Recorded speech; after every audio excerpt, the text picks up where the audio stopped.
ભાવનગર શહેરના દેવબાગ વિસ્તારમાં એક દુર્ઘટના સર્જાઈ। પ્રમુખ સ્વામી ફ્લેટના દાદરાની બાલ્કની ધરાશાયી થઈ છે। ત્યારે આ બાલ્કની ધરાશાયી થતાં તેનો કાટમાળ ભાવેશભાઈ શાહ નામના વ્યક્તિ માથે પડતા તેનું મોત નીપજ્યું। જ્યારે આ કાટમાળ અનેક સ્કૂટર પર પડતા સ્કૂટરોને ભારે નુકસાન થવા પામ્યું છે। જ્યારે ઘટનાની જાણ ફાયર વિભાગને કરવામાં આવતા રેસ્ક્યુ ટીમ સ્થળ પર દોડી આવી હતી અને ઉપરના માળ પર ફસાયેલા લોકોને રેસ્ક્યુ કરી નીચે ઉતાર્યા હતા। નો ભાગ કંઈ રવેશ પડ્યો છે અને નીચે એક ભાઈ જે ચાલતા જતા હતા એમના ઉપર મલબો પડ્યો, એના કારણે અનફોર્ચ્યુનેટલી એમનું અવસાન થયું છે।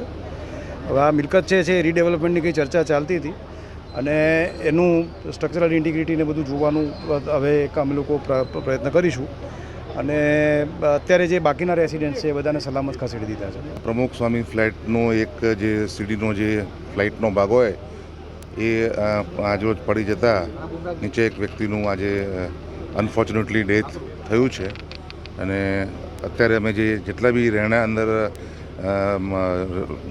લોકો રહે છે એ તમામને અમે ખાલી કરાવી દીધું છે।